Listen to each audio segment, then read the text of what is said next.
Movie जो है, उस मूवी के अंदर जो भी डायलॉग्स बोले गए हैं, जो भी सीन्स दिखाए गए हैं, वो एक एक सीन और एक एक डायलॉग इस देश की जो कड़वी सच्चाई है उसे हमारे और आपके सामने उन्होंने, जो पहले की सरकारें, उन्होंने हमेशा से जो कश्मीरी हिंदुओं के साथ कश्मीर के अंदर जो कुछ भी हुआ था उसे दबा के रखने का प्रयास किया गया, उससे ज़्यादा प्रमोट नहीं। इस देश में जो हिंदू है, जिसे आमतौर पर कहा जाता है कि हिंदू जो है वो मेजॉरिटी है, उन्हें कोई ऑपरेस नहीं कर सकता है। उस हिंदू के साथ कश्मीर के अंदर क्या हुआ था 19 उनके घर के बगल की जो पड़ोसी होते हैं वो आतंकवादियों को गिरजा टीकू का जो ठिकाना है उसके बारे में इंफॉर्मेशन देते हैं, जिसके बाद आतंकवादी जो है वो गिरजा टीकू को, जो स्कूल है आतंकवादी उन्हें घसीटने के बाद उनका रेप किया जाता है और उसके बाद उन्हें गोलियों से भून के मार दिया। पहले गैंगरेप किया जाता है, फिर गोलियों से भून कर मारा जाता है। इसके बाद जो ड्रिलिंग मशीन होता है उस ड्रिलिंग मशीन से उनके शरीर को 2 टुकड़े कर दिए जाते हैं।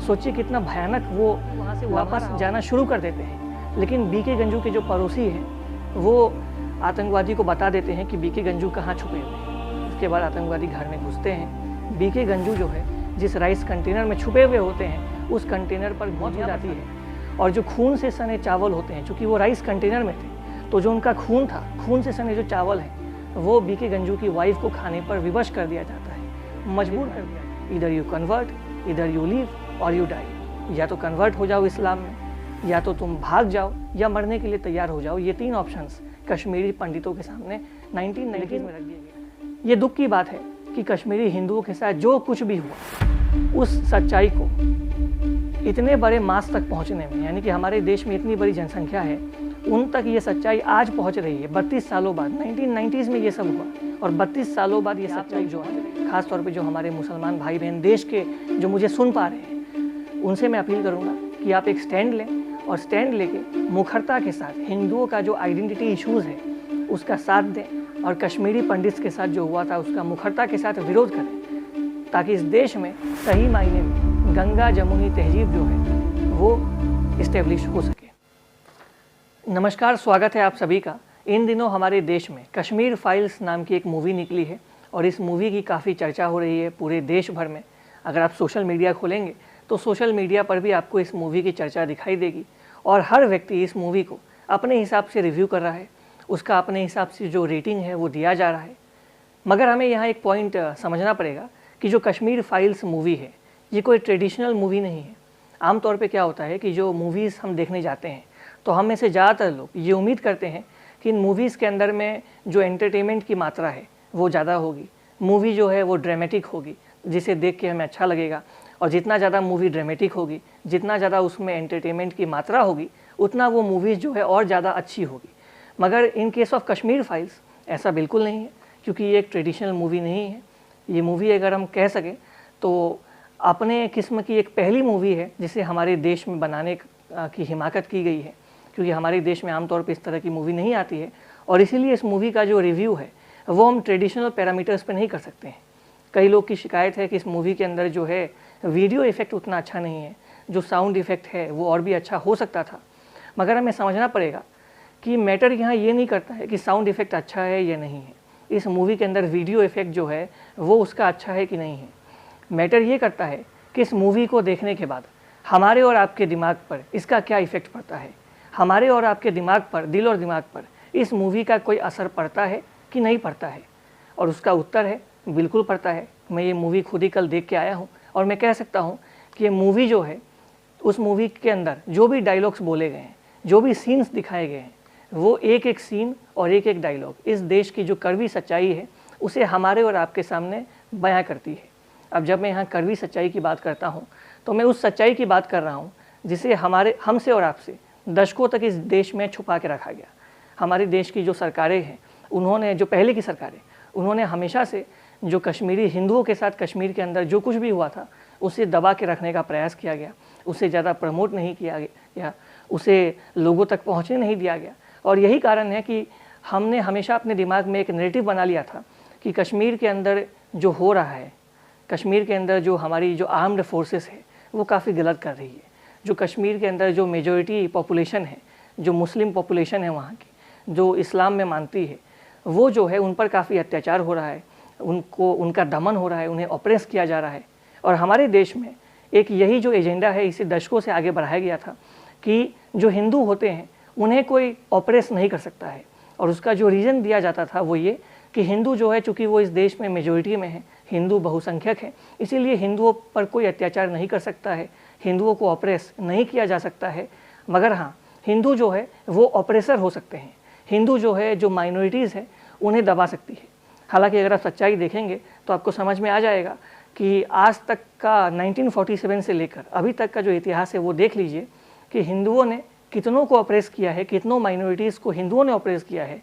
और इस देश में माइनॉरिटी सेक्शन के जो हमारे लोग हैं, जो भाई बहन हैं, उनके द्वारा कितना ऑपरेशन किया गया है हिंदुओं के ऊपर। तो इसका जो उत्तर है आपको मिल जाएगा।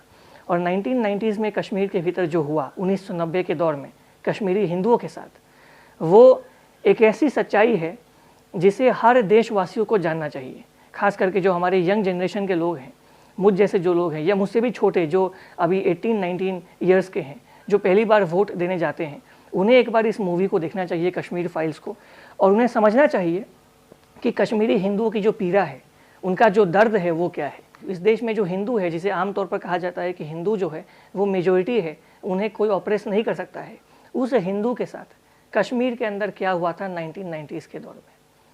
और हमारे देश में एक नैरेटिव बनाया जाता है कि जो कश्मीरी हिंदू के साथ जो हुआ था 1990s के दौर में, उसे आजकल देखते हैं कई सारे जो एलिट क्लास के लोग हैं, जिन्होंने दशकों तक हमारे देश के जो प्रीमियर इंस्टीट्यूशंस हैं उस पर कब्जा करके रखा था और अपना एजेंडा चलाया था। वो लोग अक्सर ये कहते थे कि कश्मीरी पंडितों के साथ 1990s के दौर में जो भी कुछ हुआ वो पाकिस्तान बेस्ड जो आतंकवादी हैं, पाकिस्तानी स्पॉन्सर्ड जो टेररिज्म था कश्मीर में, उसके कारण कश्मीरी हिंदू जो हैं उनके टारगेट में आए और उन्होंने ही कश्मीरी पंडित का जेनोसाइड किया, उन्हें कश्मीर छोड़ने पर मजबूर किया।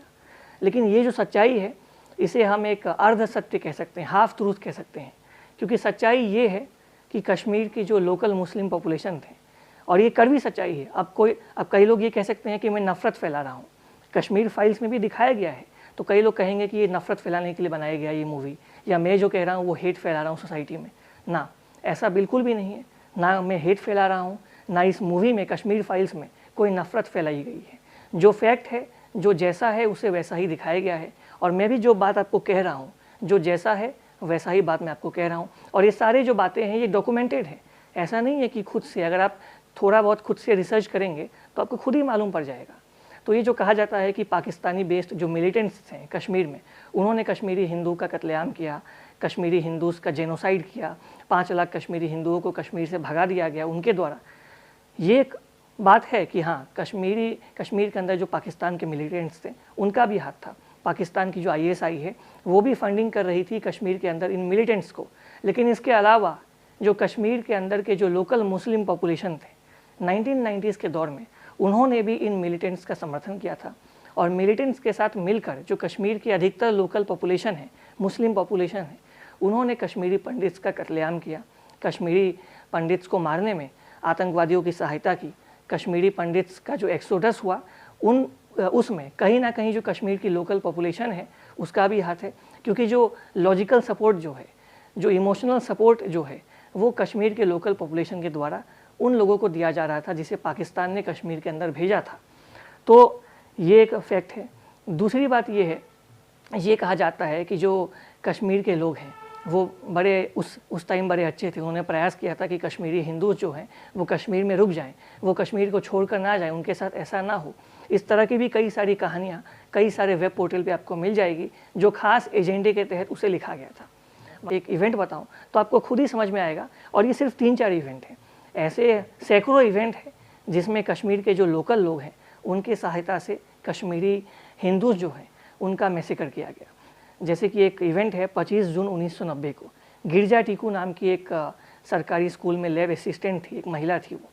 तो जब कश्मीर में माहौल ख़राब होने लगा तो गिरजा टीकू कश्मीर को छोड़कर वो कुछ दिनों के लिए जम्मू चली गई थी, और वो प्लान कर रही थी कि जब कश्मीर में सब कुछ ठीक हो जाएगा तो वापस कश्मीर में अपने घर वो जाएगी। तो अचानक से एक दिन जून में उनके पास एक संदेश आता है कि कश्मीर के अंदर जो माहौल है वो अब स्टेबल होते जा रहा है, और इसीलिए आप स्कूल में आकर आपकी जो तनख्वाह है, आपकी जो सैलरी है, वो आप रिसीव कर लें। तो वो अपनी सैलरी को रिसीव करने के लिए कश्मीर जा रही थी। तो जैसे ही वो कश्मीर पहुंचती है तो उनके घर के बगल की जो पड़ोसी होते हैं वो आतंकवादियों को गिरजा टीकू का जो ठिकाना है उसके बारे में इंफॉर्मेशन देते हैं, जिसके बाद आतंकवादी जो है वो गिरजा टीकू को जो स्कूल है आतंकवादी उन्हें घसीटने के बाद उनका रेप किया जाता है और उसके बाद उन्हें गोलियों से भून के मार दिया जाता है। गैंग रेप किया जाता है, गिरजा टीकू का आतंकवादियों के द्वारा गैंग रेप किया जाता है, फिर उन्हें गोलियों से भून कर मार दिया जाता है कश्मीर में। और इसमें जो आतंकवादियों को समर्थन मिलता है वो समर्थन दिया जाता है कश्मीर के लोकल मुस्लिम पॉपुलेशन के द्वारा।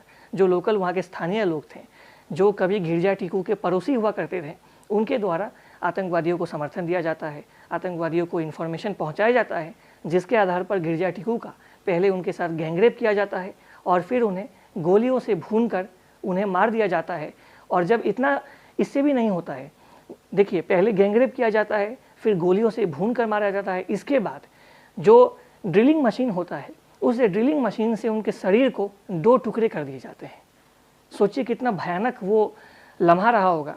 मैं ये जब बातें आपको शेयर कर रहा हूँ मैं आपके साथ, तो मेरे पास शब्द नहीं है, मैं कैसे इस बात को आप तक बोलूँ, मैं क्या बोलूँ इस पर। मगर ये इस देश की सच्चाई है जो ना हमें बताई गई ना आपको बताई गई, और इस सच्चाई को दबाने का प्रयास किया गया हमारे देश में। इसी तरीके से 22 मार्च 1990 को कश्मीर के भीतर बीके गंजू नामक एक टेलीकॉम इंजीनियर थे। वो टेलीकॉम इंजीनियर थे कश्मीर में।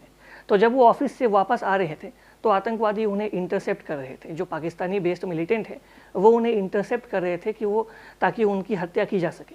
तो जैसे ही वो बीके गंजू घर पहुंचते हैं, उनकी वाइफ नोटिस करती है कि आतंकवादी उनका पीछा कर रहे हैं, और उनकी वाइफ जैसे ही बीके गंजू घर के अंदर आते हैं तो वो उनकी वाइफ दरवाज़ा बंद कर लेती है और बीके गंजू जो है वो राइस कंटेनर में छुप जाते हैं।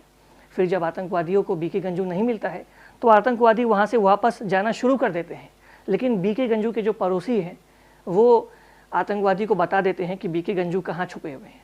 इसके बाद आतंकवादी घर में घुसते हैं, बीके गंजू जो है जिस राइस कंटेनर में छुपे हुए होते हैं उस कंटेनर पर गोलियां बरसाते हैं, गोलियों से उस कंटेनर को भून देते हैं, जिसके बाद बीके गंजू की मौत हो जाती है। और जो खून से सने चावल होते हैं, चूँकि वो राइस कंटेनर में थे तो जो उनका खून था, खून से सने जो चावल हैं वो बीके गंजू की वाइफ को खाने पर विवश कर दिया जाता है, मजबूर कर दिया जाता है। तो जो ये कहा जाता है कि नहीं कश्मीर के जो लोकल मुस्लिम पॉपुलेशन थे, कश्मीर के जो लोकल स्थानीय लोग थे, वो तो बेचारे मासूम हैं, उनके हाथ में कुछ था ही नहीं, वो तो चाहते थे कि कश्मीरी पंडित कश्मीर में रहें। ये फेक नैरेटिव हमारे देश में फैलाया गया। इसकी सच्चाई भी आपको कश्मीर फाइल्स नाम की जो मूवी है आपको मिल जाएगी। मैं चाहूँगा आप इस मूवी को देखें, क्योंकि ये मूवी देखना हमें ज़रूरी है कि हमारे साथ क्या हुआ था हिंदुओं के साथ। जो मुगलों ने जो हिंदुओं के साथ किया वो तो चलिए बहुत पहले की बात है, लेकिन सेकुलर भारत में 1990s में जब इस देश में संविधान भी था, जब इस देश में आर्मी भी थी, इस देश में पुलिस भी था, उस समय कश्मीरी हिंदुओं के साथ क्या किया गया था और क्यों किया गया था, उसका रीज़न था कश्मीरी हिंदुओं की पहचान। चूँकि वो कश्मीरी पंडित जो थे वो हिंदू थे, उनका पहचान हिंदू था, वो शिव जी की पूजा करते थे, वो मूर्तियों की पूजा करते थे। इसी को लेकर उन्हें मारा गया, उन्हें काटा गया, कश्मीर से उन्हें भगा दिया गया। कश्मीर के अंदर जो तमाम जो मॉस्क हैं, जो लाउड स्पीकर हैं, उनसे खुलेआम ऐलान किया गया था कि ये काफिरों, कश्मीर बनेगा पाकिस्तान, रालिव सालिव गालिव, इधर यू कन्वर्ट, इधर यू लीव और यू डाई।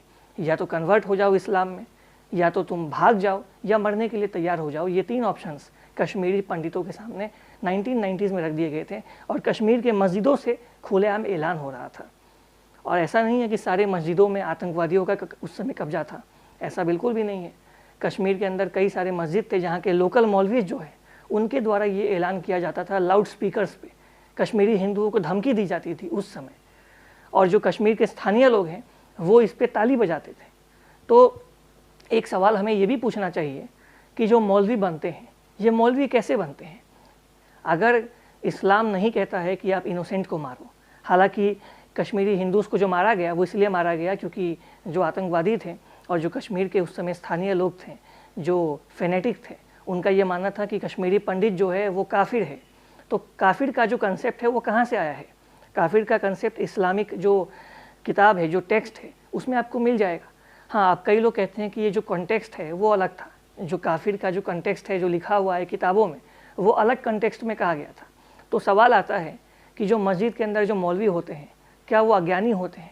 क्या उन्हें अपने मजहब के बारे में ज्ञान नहीं होता है? क्या बिना ज्ञान के वो किसी भी मस्जिद के मौलवी बन जाते हैं? अगर ऐसा है तो ऐसा क्यों है?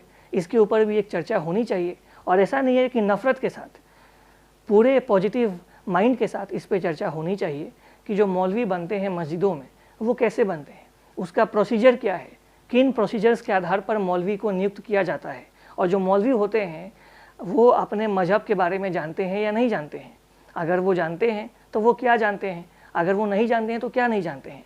और कश्मीरी हिंदूज़ के साथ जो हुआ, जो मौलवियों ने कश्मीरी हिंदूज़ के साथ कश्मीर के अंदर किया 1990s में, क्या उनके पास ज्ञान नहीं था?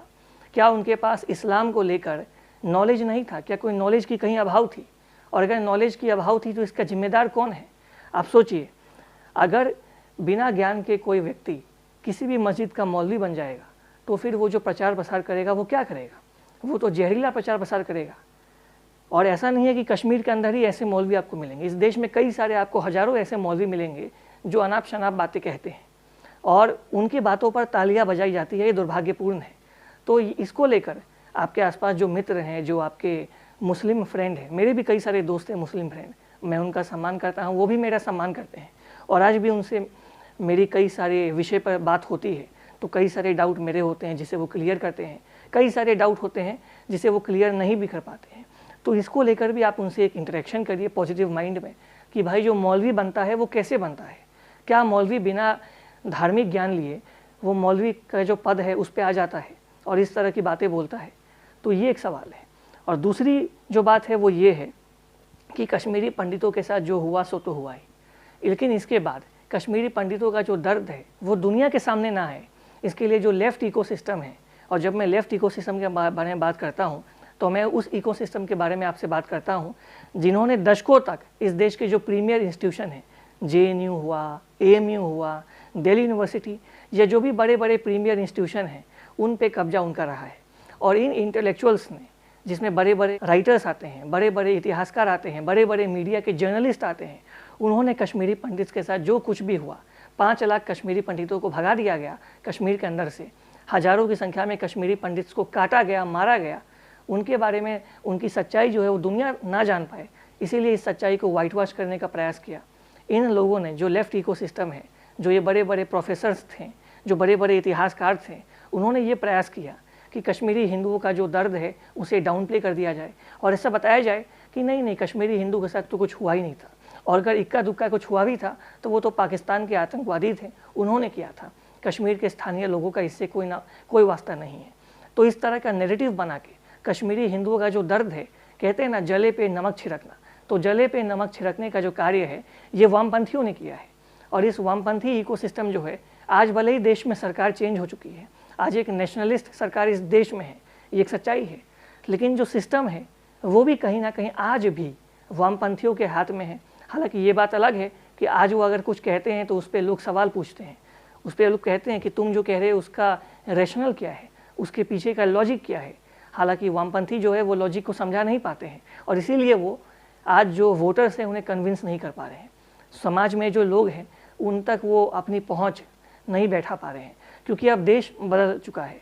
लेकिन ये दुख की बात है कि कश्मीरी हिंदुओं के साथ जो कुछ भी हुआ, उस सच्चाई को इतने बड़े मास तक पहुंचने में, यानी कि हमारे देश में इतनी बड़ी जनसंख्या है, उन तक ये सच्चाई आज पहुंच रही है। 32 सालों बाद, 1990s में ये सब हुआ और 32 सालों बाद ये सच्चाई पहुंच रही है। और उसमें भी कई सारे लोग ऐसे हैं जो ये कह रहे हैं कि इस मूवी के थ्रू, कश्मीर फाइल्स के जरिए हेट फैलाने का प्रयास किया जा रहा है, जो हिंदू और मुसलमानों में खाई पैदा करने का प्रयास किया जा रहा है, जो गंगा जमुनी तहजीब है उसे समाप्त करने का प्रयास किया जा रहा है। ऐसा बिल्कुल भी नहीं है। जो फैक्ट है उसे दिखाया जा रहा है, जो सच्चाई है उसे देश तक सामने लाया जा रहा है और ये अच्छी बात है।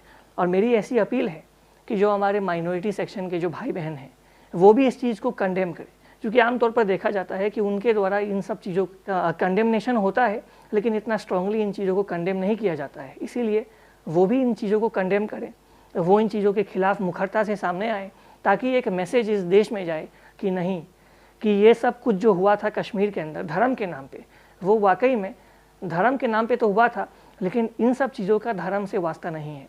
इसे वो साबित करें और मुखरता के साथ जो कश्मीरी पंडितों के साथ हुआ था उसके खिलाफ वो बोलें। लेकिन फिर वही बात है कि अगर आप आज कश्मीरी पंडित के साथ जो हुआ उसके उसके खिलाफ आप मुखरता से बोल भी दो, 2-4 पोस्ट आप फेसबुक पे लिख भी दो कि हाँ मुझे तो बड़ा ही सदमा लग गया ये सुन के, मैं तो बड़ा ही दुखी हूँ इन सब बातों को लेके। लेकिन वही जब सिटीजनशिप अमेंडमेंट बिल देश में आया था तो सीए का विरोध आप करते हैं। तो एक तरफ आप सीए का विरोध करते हैं और दूसरी ओर आप कहते हैं कि कश्मीरी हिंदूज़ के साथ जो हुआ था कश्मीर में वो गलत है। तो इससे कहीं ना कहीं जो आपका जो पॉलिटिकल करेक्टनेस है उस पर सवाल खड़ा होता है, उस पर प्रश्न चिन्ह खड़ा होता है। तो कृपा करके आप एक स्टैंड लें कि आप हिंदू की जो आइडेंटिटी है, हिंदू की जो पहचान है, उसे लेकर आपकी क्या सोच है, इस पर आप एक स्टैंड लें। और जो भी आप स्टैंड लेंगे मुझे पूरी उम्मीद है कि आप सही स्टैंड लेंगे, क्योंकि आप एक साथ 2 तराजू पे नहीं चल सकते हैं। आपको you will have to choose something one. अगर आप कहेंगे कि हाँ बांग्लादेश पाकिस्तान में हिंदुओं को वहाँ काटा जाए, मुझे उससे फ़र्क नहीं है, मैं सीए को अपोज करता हूँ, मगर एक तरफ आप कहेंगे कि नहीं जो कश्मीरी हिंदू के साथ हुआ था वो गलत हुआ था, वो धर्म के आधार पे नहीं हुआ था, क्योंकि धर्म का तो इससे वास्ता है ही नहीं। तो आप पहले तय कर लीजिए कि आप किसके साथ हैं, आप उसके साथ हैं या इनके साथ हैं। हाँ ऐसा हो सकता है कि इंडिविजुअली हिंदू और मुसलमानों में जो एक रिश्ता है कई स्तर पे अच्छा हो, लेकिन जब आप इस तरह का स्टैंड नहीं ले पाते हैं तो इससे क्या होता है कि कम्युनिटी लेवल पे जो सामाजिक स्तर पे हिंदू और मुसलमानों के बीच जो खाई है वो बढ़ती है। तो मैं अपील करूंगा हमारे माइनॉरिटी भाई बहन से कि आप लोग जो हैं, ख़ास तौर पे जो हमारे मुसलमान भाई बहन देश के जो मुझे सुन पा रहे हैं, उनसे मैं अपील करूंगा कि आप एक स्टैंड लें और स्टैंड लेके मुखरता के साथ हिंदुओं का जो आइडेंटिटी इश्यूज़ है उसका साथ दें और कश्मीरी पंडित्स के साथ जो हुआ था उसका मुखरता के साथ विरोध करें, ताकि इस देश में सही मायने में गंगा जमुनी तहजीब जो है वो इस्टेब्लिश हो सके। और मैं आप सभी से अंत में अपील करूंगा कि कश्मीर फाइल्स को अवश्य देखें, क्योंकि हमारे देश में ऐसी मूवीज़ काफ़ी कम आती है जो आपको सच्चाई बता सके। इसीलिए कश्मीर फाइल्स को आप देखने के लिए अवश्य जाएं। धन्यवाद।